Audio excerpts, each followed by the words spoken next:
ఏ బిర్యానీ అయినా టేస్ట్గా రావాలి అంటే కనుక బిర్యానీ మసాలా పౌడర్ పర్ఫెక్ట్ కొలతలతో తయారు చేసుకోండి. బిర్యానీ అనేది చాలా అంటే చాలా టేస్ట్గా ఉంటుంది.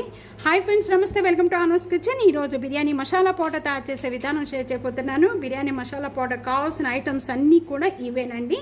వీటి కొలతలు ఏంటనేది నోట్ చేసేసుకోండి. చెప్పబోతున్నాను. 3 టేబుల్ స్పూన్, ఈ టేబుల్ స్పూన్తో అన్నీ కూడానండి. మొత్తం 2 table spoon soap, 1 table spoon పెద్ద యాలకులు, 2 టేబుల్ స్పూన్ అండి. ఒక 15 తీసుకోండి. అలాగే 15 స్టారు. ఇక్కడ నేను 1 టేబుల్ స్పూన్ సాజీరా తీసుకున్నాను, 2 టేబుల్ స్పూన్ జీరా తీసుకున్నాను. మీరు కావాలి అనుకుంటే కనుక 3 టేబుల్ స్పూన్ జీరా కూడా, 1 టేబుల్ స్పూన్ దాల్చిన చెక్క, యాలకులు అండి, 2 ఒక జాజికాయ, 3 జాపత్రి, తేజ్పత్తా ఒక 4-5, 2 టేబుల్ స్పూన్లు కాలుమిర్చి, మిరియాలు, 2 table spoon Kashmir red chilli powder, 1 table spoon పసుపు. ఇంకా మిక్సీ జార్లో వేసుకోవాల్సినవి జాపత్రి, ఒక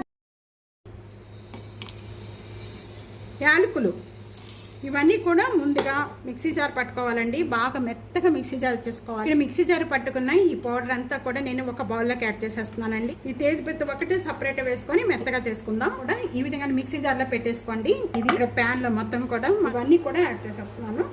వీటితో పాటు కాలుమిర్చి లో ఫ్లేమ్లో పెట్టి ఇలా కలుపుతూ కూడా వేయించుకుంటే మనకి అవి స్లోగా మంచిగా వేగి మంచి స్మెల్ వస్తుంది. వేగిన తర్వాత అప్పుడు వరకు కూడా ఇవి వేయించుకోవాలి.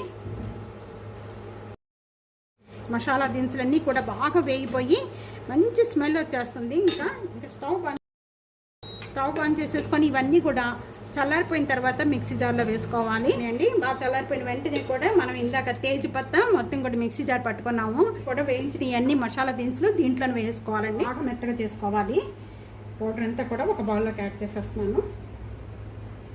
ఈ పౌడర్ కూడా దీంట్లో యాడ్ చేసేసుకోవాలి. ఇదంతా ఒకసారి బాగా కలిపేసుకుందాం.